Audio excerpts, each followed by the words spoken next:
नमस्कार दोस्तों, मैं कृष्ण वर्मा स्वागत करता हूं आपका एके ऑनलाइन यूट्यूब क्लासेज में। दोस्तों, हम अरावली से संबंधित जो है वो हमारा ये चौथा वीडियो है और इस वीडियो के अंतर्गत हम अरावली के दक्षिण भाग से संबंधित कल पठारों पर बात कर रहे थे, जिसमें हमने दो प्रमुख पठार जो हैं वो कल पढ़ लिए थे, जिनमें हमने पहला जो पठार है वो पढ़ा था उड़िया का पठार, उड़िया का पठार, और दूसरा दोस्तों हमने पढ़ लिया था आबू का पठार, आबू का पठार। तो इसी से ही संबंधित करते हुए मैं इस श्रृंखला को आगे शुरू करना चाहता हूं। दोस्तों, कल हमने पढ़ा था उड़िया का पठार। उसके बारे में हमने पढ़ा कि उड़िया का पठार राजस्थान का सबसे ऊंचा पठार है, जो लगभग 1360 मीटर ऊंचा है। तो यहां साथ ही आपके दिमाग में एक प्रश्न आया होगा कि मैंने बताया था कि पठारी जो क्षेत्र है वो समुद्र तल से औसत 600 मीटर ऊंचा होता है। तो दोस्तों, यहां एक बात ध्यान रखना, इसकी ऊंचाई 1360 है और औसत ऊंचाई की हम बात कर रहे थे। उसमें दोस्तों हमने वहां औसत ऊंचाई की बात की थी कि 600 जो मीटर है वो किसी भी पहाड़ की कम से कम औसत ऊंचाई है। पठार इससे अधिक ऊंचाई के भी होते हैं, जैसे विश्व का सबसे ऊंचा पठार है पामीर, भारत का सबसे ऊंचा पठार है लद्दाख का पठार, और राजस्थान का सबसे ऊंचा पठार है उड़िया का पठार। तो ये 600 मीटर जो है ये औसत ऊंचाई है, जबकि उड़िया पठार की ऊंचाई है 1360 मीटर। और हमने पढ़ा था ये कौन से जिले में है, सिरोही जिले में है। राजस्थान का सबसे ऊंचा पठार है, जिसे हम राजस्थान की छत भी कहते हैं। और कहां पर है ये, तो सिरोही जिले के अंतर्गत आता है। दूसरा हमने पढ़ा था दोस्तों आबू का पठार, ये भी कहां पर है, सिरोही जिले में है, जिसकी ऊंचाई लगभग जो है हमने पढ़ी थी 1200 मीटर जिसकी ऊंचाई है, और ये राजस्थान का दूसरा ऊंचा पठार है। साथ ही हमने पढ़ा था कि इसे गुरु माथा भी कहते हैं। इसे अन्य नाम क्या जानते हैं, तो इसे गुरु माथा भी कहते हैं, गुरु माथा भी कहते हैं। दोस्तों, साथ ही इसके एक बात और रिलेटेड करके बता देता हूं मैं कि आपने सुना होगा दूध बावड़ी, दूध बावड़ी। तो दोस्तों, दूध बावड़ी जो है वो माउंट आबू का जो पठार है, इस आबू पठार के पास ही सिरोही में स्थित है। दूध बावड़ी कहां पर है, तो आबू पठार के पास यानी सिरोही जिले में ही दूध बावड़ी है। जबकि दूध तलाई झील जो है वो उदयपुर में है, दूध तलाई झील जो है वो उदयपुर में है। तो हम इस श्रृंखला को आगे चलते हैं लेकर। नेक्स्ट हम जो तीसरा हमारा पठार है हम करने जा रहे हैं, वो है हमारा बोराट का पठार। बोराट या बोराट का पठार, बोराट या बोराट का पठार।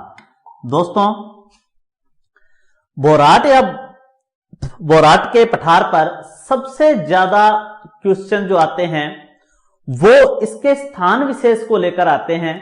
किस प्रकार का, तो ऑप्शन के हिसाब से उसमें प्रश्न पूछा जाता है कि कहां से कहां तक है, किन स्थानों के मध्य है। तो दोस्तों, ये गोगुंदा कहां पड़ता है, ये उदयपुर जिले में पड़ता है। गोगुंदा से लेकर कुंभलगढ़, गोगुंदा से लेकर कुंभलगढ़, और कुंभलगढ़ कहां पड़ता है, राजसमंद जिले में। तो गोगुंदा से लेकर कुंभलगढ़ के मध्य फैला हुआ पठार है। इस तरह ये गोगुंदा क्षेत्र है और यहां से किसके बीच में, तो ये है क्षेत्र गोगुंदा और ये है क्षेत्र कुंभलगढ़। तो गोगुंदा से कुंभलगढ़ के मध्य जो फैला पठारी भाग है, इस पठारी भाग को हम किस नाम से जानते हैं, बोराट का पठार के नाम से जानते हैं। बोराट का जो पठार है इसकी विशेषता क्या है दोस्तों, तो इसकी विशेषता के लिए मैं एक डायग्राम बनाता हूं इधर, उसको आप देखिए। इस तरह एक छोटा सा डायग्राम है, आप इससे समझ जाएंगे। दोस्तों ये जो पठार है वो लगभग इस क्षेत्र में है, इस क्षेत्र में उदयपुर और राजसमंद की सीमा पर। तो अब दोस्तों यहां क्या बात समझनी है दोस्तों, इस पठार से जो नदियां पूर्व की हैं वो नदियां, उनका बहाव क्षेत्र जो है वो पूर्व की है, यानी वो बनास और चंबल की सहायक नदियां हैं, वो पूर्व की ओर जाती हैं यमुना की तरफ। और इस पठार के जो पश्चिम की तरफ की नदियां हैं वो जाती हैं अरब सागर में। तो आपसे अगर प्रश्न पूछा जाए कि राजस्थान में वह कौन सा पठार है जो बंगाल की खाड़ी व अरब सागर की नदियों को पृथक करता है, अलग अलग करता है, तो आपका उत्तर कौन सा पठार होगा? बोराट का पठार। बोराट का पठार बंगाल की खाड़ी व अरब सागर की जो नदियां हैं इनको पृथक पृथक करता है, दोनों को अलग अलग करने वाला पठार है। अगर यही प्रश्न हमसे संभाग की दृष्टि से पूछा जाए कि राजस्थान का वह कौन सा संभाग है जहां से नदियां अरब सागर और बंगाल की खाड़ी दोनों ही प्रवाह क्रम की नदियां पाई जाती हों, तो अरब सागर और बंगाल की खाड़ी दोनों ही प्रवाह क्रम की नदियां जो हैं वो किस संभाग में पाई जाती हैं? उदयपुर संभाग में पाई जाती हैं, उदयपुर संभाग में पाई जाती हैं। तो दोबारा सुन लीजिए, बोराट का पठार हम पढ़ रहे हैं। बोराट का पठार उदयपुर के गोगुंदा से लेकर कुंभलगढ़ राजसमंद तक फैला हुआ है।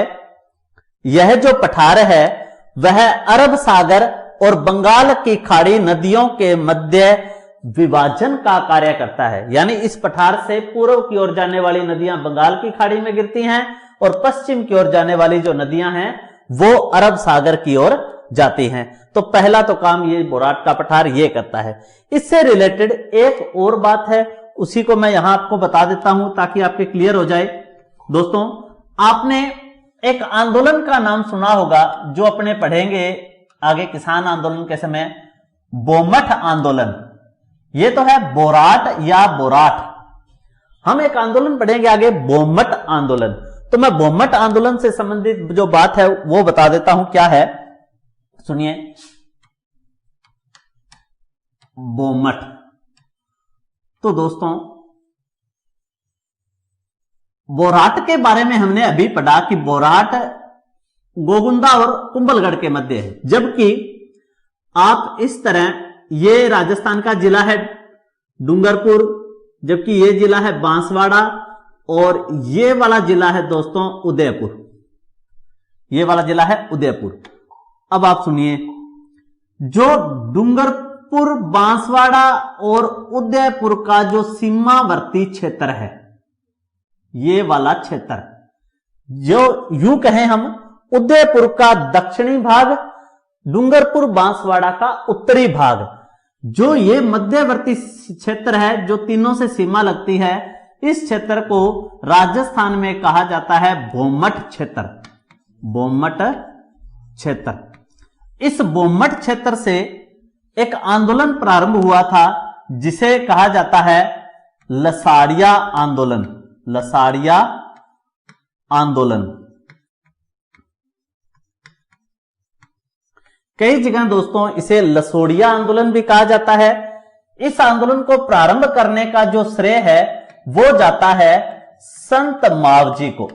इस आंदोलन को प्रारंभ किसने किया था? संत मावजी ने इस आंदोलन को प्रारंभ किया था और भीलों से या हम कहें आदिवासियों से जो बाल विवाह है, महिला शिक्षा पर प्रतिबंध जो था, जुआ प्रथा या फिर जो शराब आदि पीने की जो विभिन्न प्रकार की कुप्रथाएं थी, उनको खत्म करते हुए इन्हें समाज की मुख्य धारा में जोड़ना और आगे प्रगति पथ पर अग्रसर करना, ये संत मावजी का प्रमुख उद्देश्य था। तो उन्होंने भीलों में जागृति हेतु लसाड़िया आंदोलन इसी बोमठ क्षेत्र से चलाया था। तो आपको यहां क्लियर हो गया होगा। हम नेक्स्ट बात करते हैं जो पठार है वो पठार है दोस्तों देशहरों का पठार। देशहरों का पठार। देशहरों का जो पठार है दोस्तों वो राजस्थान में दो पहाड़ी क्षेत्र हैं जिनके मध्य फैला हुआ है।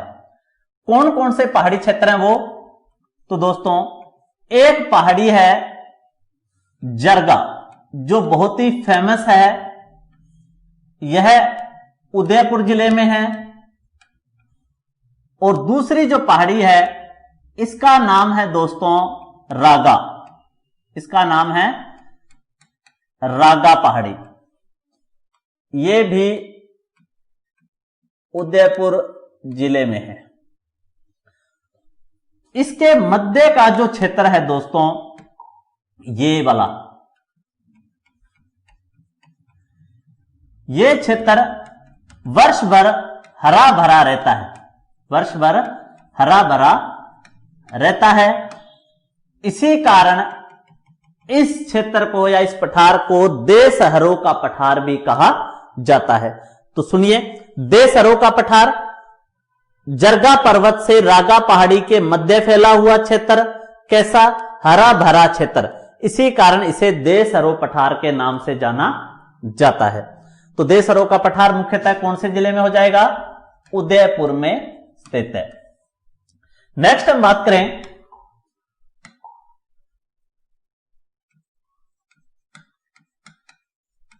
लसाड़िया पठार। लसाड़िया पठार तो दोस्तों जो उदयपुर में झील है जयसमंद, उदयपुर में झील है जयसमंद। उदयपुर में जयसमंद झील के आसपास का कटा फटा क्षेत्र, खासकर पूर्वी भाग में, खासकर कहां पर है? जो जयसमंद झील के पूर्वी भाग में कटा फटा क्षेत्र है उसे लसाड़िया का पठार कहा जाता है। मुख्यतः जयसमंद झील इसी पठार पर स्थित है। तो लसाड़िया का पठार कहां है?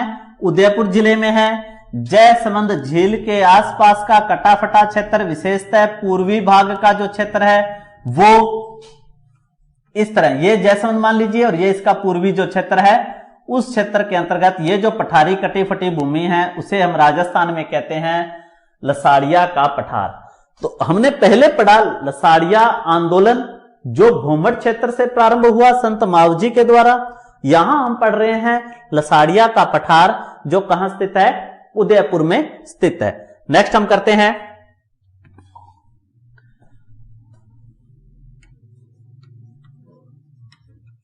मेसा का पठार। मेसा का पठार तो दोस्तों मेसा का जो पठार है वो चित्तौड़गढ़ जिले में है। चित्तौड़गढ़ जिले में है। चित्तौड़गढ़ का जो चित्तौड़ दुर्ग है, चित्तौड़ दुर्ग, यह किस पठार पर स्थित है? मेसा के पठार पर ही स्थित है। चित्तौड़गढ़ का किला किस पठार पर है? तो चित्तौड़गढ़ का किला मेसा के पठार पर स्थित है, जिसे हम राजस्थान का गौरव, राजस्थान का गौरव भी कहते हैं, जिसका जो निर्माण है वो करवाया गया मौर्य शासकों द्वारा। और मौर्य शासकों में किसने? तो चित्रांगद मौर्य, चित्रांगद मौर्य द्वारा या चित्रांगद मौर्य या चित्रांग द्वारा इसका निर्माण जो है वो करवाया गया। राजस्थान में प्राचीनता के आधार पर चित्तौड़गढ़ का किला राजस्थान का सबसे प्राचीन दुर्ग माना जाता है, जो दो नदियों के संगम पर है। कौन कौन सी नदियों के संगम पर है? तो इससे संबंधित जो नदियां हैं वो हैं दोस्तों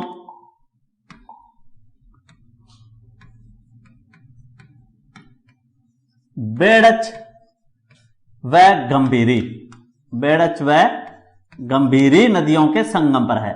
बेड़च को ही हम दोस्तों आयड़ नदी भी कहते हैं। तो बेड़च या आयड़ और गंभीरी दोनों नदियों के संगम पर स्थित राजस्थान का गौरव कहलाने वाला या दक्षिण पूर्वी राजस्थान का प्रवेश द्वार, दक्षिण पूर्वी राजस्थान का प्रवेश द्वार किसे कहा जाता है? चित्तौड़गढ़ को कहा जाता है। अर्थात आप इसको ऐसे देखिए, अगर हम चित्तौड़गढ़ की बात करें तो चित्तौड़गढ़ जो है वो ये वाला क्षेत्र है, ये वाला क्षेत्र है। तो दक्षिण पूर्वी राजस्थान का प्रवेश द्वार भी कहा जाता है इसे, साथ ही इसे राजस्थान का चित्तौड़गढ़ दुर्ग को राजस्थान का गौरव भी कहा जाता है, जिसका निर्माण चित्रांगद मौर्य ने करवाया था। मौर्य शासकों से संबंधित है ये किला।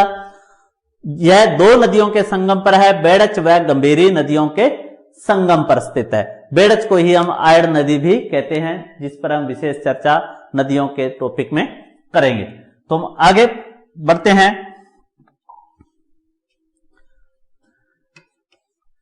नेक्स्ट पठार है हमारा त्रिकूट का पठार, त्रिकूट का पठार।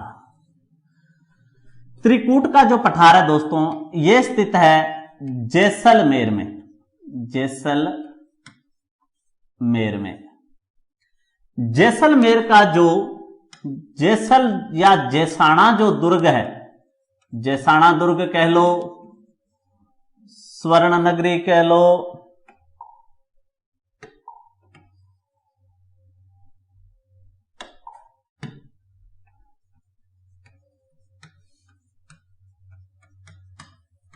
सोनार का किला कह लो, सोनार दुर्ग, ये जो है दोस्तों जैसलमेर दुर्ग के ही अन्य नाम हैं। 1155 ईस्वी में जैसल भाटी ने इसकी स्थापना जो है वो की थी। 1155 ईस्वी में जैसल भाटी ने। तो जो जैसलमेर का जो किला है वो किस पठार पर बना हुआ है? त्रिकूट के पठार पर। इसके साथ ही यहां बता दूं कि एक राजस्थान में त्रिकूट पर्वत भी है। त्रिकूट पर्वत पर बात बता देता हूं आपको। त्रिकूट पर्वत, त्रिकूट पर्वत जो है दोस्तों, यह है राजस्थान के करौली डिस्ट्रिक्ट में, करौली जिले में है। त्रिकूट पर्वत राजस्थान के करौली जिले में है और इस त्रिकूट पर्वत पर माता केला देवी का मंदिर स्थित है। माता केला देवी का मंदिर स्थित है, जहां पर लांगुरिया गीत इनके भक्तों द्वारा गीत गाए जाते हैं, तथा साथ ही हम बात करें तो एक नृत्य किया जाता है। कौन सा? घुटकन नृत्य, घुटकन नृत्य किया जाता है। तो दोबारा सुनिए, जो त्रिकूट पर्वत है यह है करौली जिले में। इस पर्वत पर केला माता या केला देवी का जो मंदिर है वो बना हुआ है। केला देवी के जो भक्त हैं वो लांगुरिया गीत गाते हैं तथा साथ ही इस मेले में घुटकर नृत्य करते हैं। और इस मेले को राजस्थान में लखी मेले के नाम से भी जाना जाता है। लखी मेला भी कहा जाता है कि लाखों की संख्या में यहां जो भक्त हैं वो आते हैं। साथ ही अपने जो जैसलमेर में रुनेचा बाबा श्री रामदेव जी का जो मेला लगता है उसे भी हम लखी मेले के रूप में जानते हैं। आगे पढ़ते हैं हम।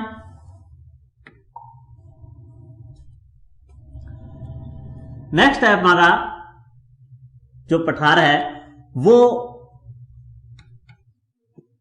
कांकणवाड़ी या कांकनबाड़ी, कांकनबाड़ी या कांकनबाड़ी का पठार। साथ ही मैं इसके एक और बता देता हूं आपको, क्रॉस का पठार, क्रॉस का पठार। ये दोनों ही जो पठार हैं दोस्तों ये अलवर जिले में है, अलवर जिले से संबंधित है। क्रॉस का या कांकनबाड़ी जो पठार है वो राजस्थान में किस जिले से संबंधित है? अलवर जिले से संबंधित है।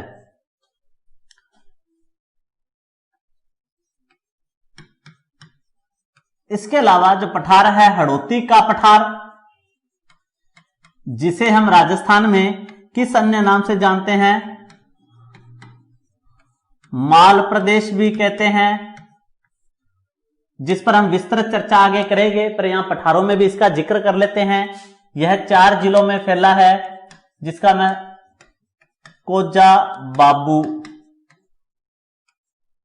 कोटा, झालावाड़, बारां और बूंदी, इन 4 जिलों में पठार फैला है, वो है हड़ौती का पठार। विस्तृत वर्णन हम चौथे भौतिक प्रदेश में करेंगे, दक्षिणी पूर्वी पठारी प्रदेश के अंतर्गत हम उसका वर्णन कर लेंगे। नेक्स्ट जो आप बात करें माल खेराड़ का पठार, माल खेराड़, माल खेराड़ पठार की अगर हम बात करें तो माल खेराड़ वाला पठार कौन सा है, तो दोस्तों भीलवाड़ा की जहाजपुर तहसील से लेकर, भीलवाड़ा की तहसील है जहाजपुर से लेकर और टोंक जिले में बनास नदी तक का क्षेत्र, टोंक जिले में जो बनास नदी तक का क्षेत्र फैला हुआ है उसे हम राजस्थान में कहते हैं माल खेराड़ का पठार। देखिए दोस्तों, ये भीलवाड़ा है, इस भीलवाड़ा से बनास नदी तक का जो ये क्षेत्र है, जो भीलवाड़ा और टोंक के मध्य फैला है, इस क्षेत्र को हम किस नाम से जानते हैं, माल खेराड़ के नाम से जानते हैं। और इसी क्षेत्र के नाम पर ही इस क्षेत्र को जो है वो यहां पर भाषा कौन सी बोली जाती है, माल खेराड़ी, माल खेराड़ी बोली जाती है। ये जो खेराड़ी है वो मुख्यतः मारवाड़ और मेवाड़ की मिश्रित बोली है, इस पे भी हम आगे बात करेंगे। तो दोस्तों ये जो है अरावली क्षेत्र में पाए जाने वाले जो हैं वो पठार हैं। और अब हम बात करते हैं नेक्स्ट मध्य अरावली की।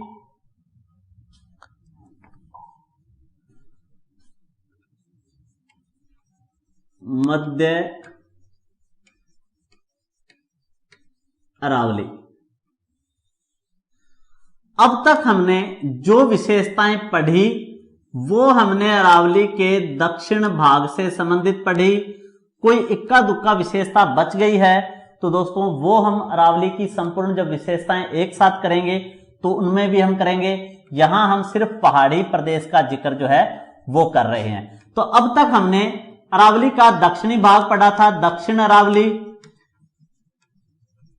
जिसमें हमने पर्वत चोटियां, पठार इस क्षेत्र के अंतर्गत और उनकी विशेषताएं जो हैं उनको पढ़ा। अब हम पढ़ने जा रहे हैं दोस्तों मध्य अरावली। मध्य अरावली के अंतर्गत जो शामिल जिला है दोस्तों, तो वो कौन सा जिला है, तो वो जिला है अजमेर। मध्य अरावली में एक ही जिला शामिल किया जाता है, कौन सा जिला, अजमेर जिला शामिल किया जाता है, ये वाला क्षेत्र। मध्य अरावली की क्या विशेषता है दोस्तों, तो जैसे हमने बात की थी कि जो दक्षिण अरावली है, इस दक्षिणी अरावली में ग्रेनाइट चट्टानों की प्रधानता है, दक्षिणी अरावली में ग्रेनाइट चट्टानों की प्रधानता है। उसी प्रकार जो मध्य अरावली है, इस मध्य अरावली में जो इसका शुद्ध रूप है क्वार्टजाइट चट्टानों की प्रधानता है। मध्य अरावली में कौन सी चट्टानें पाई जाती हैं, तो चट्टानें पाई जाती हैं क्वार्टजाइट, क्वार्टजाइट चट्टानें पाई जाती हैं, पहली बात। दूसरी बात कि अरावली जो है वो कहां जाकर सबसे ज्यादा संकीर्ण हो जाती है। संकीर्ण का मतलब है सामान्य भाषा में पतली, संकीर्ण पतली कह लें, या मैं अन्य नाम से इसको परिभाषित करूं तो कहां पर अरावली की विरल अवस्था है, विरल अवस्था है, यानी जहां पर अरावली घनी नहीं है, विरल अवस्था है, छोटे छोटे टुकड़ों खंडों में विभक्त है, तो वो अरावली का क्षेत्र कौन सा है, तो वो है संकीर्ण अवस्था या पतली अवस्था या विरल अवस्था। कहां पाई जाती है, तो ये पाई जाती है अजमेर में, ये पाई जाती है अजमेर में। अब अगर हम बात करें कि ये विरल अवस्था किस लिए है, तो ये किसकी वजह से है, तो ये है दर्रे, नाल, या जिन्हें हम कहें वायु घाटियां, या जिन्हें हम कहें वायु घाटियां। तो ये कहां पाई जाती हैं, तो ये सर्वाधिक पाई जाती है मध्य अरावली में। सर्वाधिक कहां पाई जाती है? मध्य अरावली में पाई जाती है। इसीलिए यहां पर अरावली का जो भाग है उसका फैलाव कम है, यहां आकर अरावली संकीर्ण हो जाती है। और हमने पढ़ा था कि अरावली में बसा हुआ जो निचला शहर है वो भी कौन सा है? अजमेर है। अब इसको थोड़ा सा समझिए। जैसे मान लो ये दोस्तों कोई पर्वत है, ये मध्य का क्षेत्र, फिर ये पर्वत, फिर इस तरह ये कोई क्षेत्र है। अब दोस्तों इन पर्वतीय क्षेत्रों के मध्य ये वाला जो क्षेत्र है, यहां से क्या होता है कि पश्चिम में क्या फैला हुआ है? मरुस्थल। तो पश्चिम मरुस्थल से क्या है, जो हवाएं हैं उन हवाओं के साथ रेत आती है और उस रेत का अरावली के किस भाग में? पूर्वी भाग की ओर क्या हो रहा है? प्रसार हो रहा है। पूर्वी भाग की ओर क्या हो रहा है? प्रसार। तो हम उसे ही क्या कहते हैं? मरुस्थलीकरण। यानी अरावली के पश्चिम के जो 12 जिले हैं वो तो संपूर्ण रूप से मरुस्थल फैला हुआ ही है, परंतु मरुस्थलीकरण की समस्या क्या है? तो मरुस्थलीकरण की समस्या है कि इन जिलों के अलावा अन्य जिलों में भी मरुस्थल का प्रसार हो रहा है। मरुस्थल हवा के माध्यम से क्या है? इन जिलों की ओर, इन वायु घाटियों से होकर जो रेत है वो पूर्व के मैदानों की ओर फैल रही है। इसे हम राजस्थान में रेगिस्तान का मार्च या मरुस्थलीकरण की समस्या कहते हैं। अब यहां बात आ गई है कि अपर्दन। तो अपर्दन क्या होता है दोस्तों? अपर्दन होता है मिट्टी का कटाव। अपर्दन होता है मिट्टी का कटाव। जो मिट्टी का कटाव है दोस्तों, उसके मुख्य रूप से देखें तो 2 और वैसे देखें तो 3 उसके एक प्रमुख कारण है। पहला जो कारण है वो है वायु। वायु द्वारा मिट्टी का कटाव वायु अपर्दन कहलाता है। दूसरा जल द्वारा मिट्टी का कटाव जल अपर्दन या अवनालिका अपर्दन कहलाता है। और तीसरा जो पर्वतीय क्षेत्र में पाया जाता है चादरी अपर्दन, जहां वर्षा काल के दौरान पर्वतों की जो मिट्टी है वो वर्षा के जल के साथ एक चादर के रूप में तेजी से नीचे की ओर ढलती है, जिसे चादरी अपर्दन कहा जाता है। तो यहां प्रश्न क्या है? यहां प्रश्न यह है कि राजस्थान में अपर्दन का जो सबसे बड़ा प्रकार या जो सर्वाधिक प्रकार है वो कौन सा है? तो दोस्तों आप सोचिए कि हम अरावली का जो पश्चिमी संपूर्ण ये क्षेत्र जो है, जो हमने किया था लगभग 60%, लगभग पूरा तो 61.11, लगभग हम इसको माने कि राउंड फिगर में कि ये 60% क्षेत्र है। और इस सारे क्षेत्र में क्या है? मिट्टी का प्रसार है, मरुस्थलीय मिट्टी का। तो इस क्षेत्र में सबसे ज्यादा कौन सा अपर्दन होगा? तो सर्वाधिक अपर्दन होने वाला वो है वायु अपर्दन। तो राजस्थान, संपूर्ण राजस्थान में सर्वाधिक होने वाला जो अपर्दन है वो होता है वायु अपर्दन। तो वायु अपर्दन के कारण ही क्या है? इस रेत का प्रसार पूर्व की ओर है। तो राजस्थान में सबसे ज्यादा अपर्दन होता है वायु अपर्दन। वायु अपर्दन आपसे पूछे सर्वाधिक कहां होता है? पश्चिम मरुस्थल में होता है। कहां पर होता है? पश्चिम मरुस्थलीय क्षेत्र में सर्वाधिक अपर्दन होता है वायु अपर्दन। दूसरी बात जो हमने जल अपर्दन या हमने बात की थी कि अवनालिका अपर्दन, तो दोस्तों जल अपर्दन के लिए जल होना चाहिए। और राजस्थान में ज्यादा वर्षा वाला जो क्षेत्र है वो कौन सा है? दक्षिणी पूर्वी पठारी प्रदेश। और इस क्षेत्र में बहने वाली नदी कौन सी है? चंबल। इस क्षेत्र में बहने वाली नदी है चंबल। तो राजस्थान में सर्वाधिक जल अपर्दन या अवनालिका अपर्दन, अवनालिका अपर्दन करने वाली जो नदी है वो कौन सी नदी है? तो वो नदी है चंबल। और अगर आपसे पूछे कि अवनालिका अपर्दन राजस्थान के कौन से क्षेत्र में सर्वाधिक होता है, तो हम उसका क्या उत्तर देंगे? दक्षिणी पूर्वी पठारी प्रदेश। दक्षिण पूर्वी पठारी प्रदेश जो है यहां सर्वाधिक अवनालिका अपर्दन होता है। तीसरा जो है चादरी अपर्दन, तो वो राजस्थान में पर्वतीय क्षेत्र कौन सा है? तो पर्वतीय क्षेत्र है अरावली। इस अरावली क्षेत्र में वर्षा काल के दौरान जो पहाड़ों की मिट्टी है वो तेजी से नीचे की ओर ढलती है, जिसे हम चादरी अपर्दन कहते हैं। अब हम वापस लौटते हैं उसी पर ही। तो दोस्तों हम यहां बात कर रहे थे वायु घाटियां क्या हैं, तो हमने बात की थी सर्वाधिक वायु घाटियां जो हैं वो हमने मध्य अरावली में पढ़ी है। तो अब देखो वायु घाटियां क्या होती है? 2 पर्वतों के मध्य का ये क्षेत्र है दोस्तों, जहां से क्या है? हवा जो है पश्चिम से पूर्व की ओर या पूर्व से पश्चिम की ओर गमन करती हैं। उसे हम किस नाम से जानते हैं? वायु घाटियां, या उसे हम कह देते हैं दोस्तों दर्रे, या राजस्थान में सामान्य स्थानीय बोली में इसे क्या कहा जाता है? तो स्थानीय भाषा में इसे कहा जाता है नाल। तो ये नाल जो है। अब बात आती है कि सर्वाधिक नाल राजस्थान के किस जिले में है या सर्वाधिक दर्रे किस जिले में है। अगर हम सर्वाधिक दर्रों की बात करें तो दोस्तों सबसे ज्यादा दर्रे वाला जिला है अजमेर। सबसे ज्यादा दर्रों वाला जिला है अजमेर। और अगर आपसे पूछा जाए कि राजस्थान के किन स्थानों पर अरावली में दर्रे अधिक हैं, तो अगर स्थान की बात करें दोस्तों स्थान, तो स्थान सबसे ज्यादा है ब्यावर और दोस्तों सांबर, ब्यावर और सांबर क्षेत्र। अब दोस्तों सांबर का नाम सुनते ही आप ऐसा मत सोचना कि सांबर तो जयपुर में आ गया, नहीं। सांबर जो क्षेत्र है या सांबर का जो एरिया है वो 3 जिलों में फैला हुआ है, जयपुर, दूसरा नागौर और तीसरे स्थान पर आता है अजमेर, जिसमें सर्वाधिक भाग जयपुर में है, दूसरा जो भाग है वो नागौर में और सबसे कम भाग जो आता है अजमेर में। तो अजमेर में जो सांबर वाला क्षेत्र है उस स्थान पर, साथ ही ब्यावर में, और तीसरा प्रॉपर खुद अजमेर डिस्ट्रिक्ट।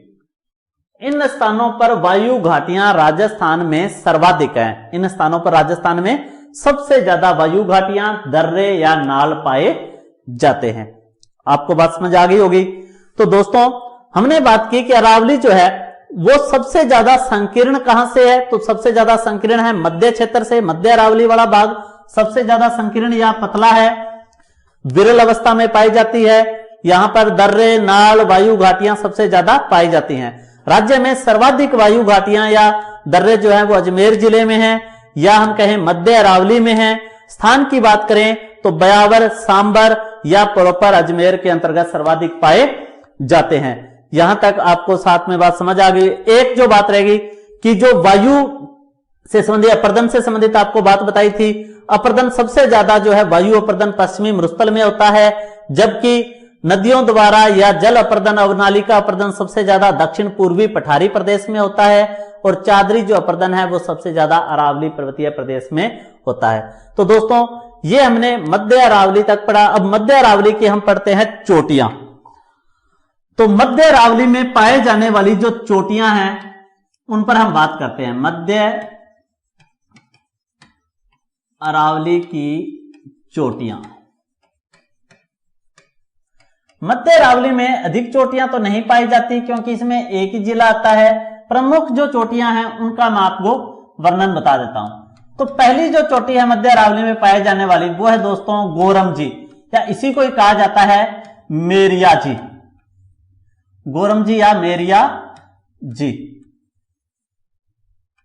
ये अजमेर में है दोस्तों। यहां मध्य अरावली की सारी चोटियां अजमेर जिले में हैं, जिसकी ऊंचाई लगभग जो है 933 मीटर है। गोरम जी या मेरिया जी मध्य अरावली की सबसे ऊंची चोटी है जो अजमेर में है। दूसरी जो मध्य अरावली की ऊंची चोटी है वो है दोस्तों तारागढ़। दूसरा जो है वो है तारागढ़, ये भी अजमेर जिले में है, जिसकी ऊंचाई लगभग है 870 मीटर। जिसकी ऊंचाई लगभग है 870 मीटर। तीसरी हम बात करें टोडगढ़। तीसरी ऊंची चोटी है टोडगढ़, ये भी अजमेर में है, जिस पर टोड किला बना हुआ है कर्नल जेम्स टोड द्वारा स्थापित। इसकी जो ऊंचाई है वो लगभग है 795 मीटर। ऊंचाई जो है लगभग है 795 मीटर। तो मध्य अरावली की ये प्रमुख चोटियां हैं गोरम जी, मेरिया जी, तारागढ़ या टोडगढ़। एक और बता देता हूं आपको, नाग पहाड़। नाग पहाड़ क्योंकि ये हम आगे लूणी नदी में करेंगे। लूणी नदी का उद्गम इसी नाग पहाड़ से होता है, अजमेर जिले से। नाग पहाड़ चोटी भी कहां पर है? अजमेर डिस्ट्रिक्ट के अंतर्गत है।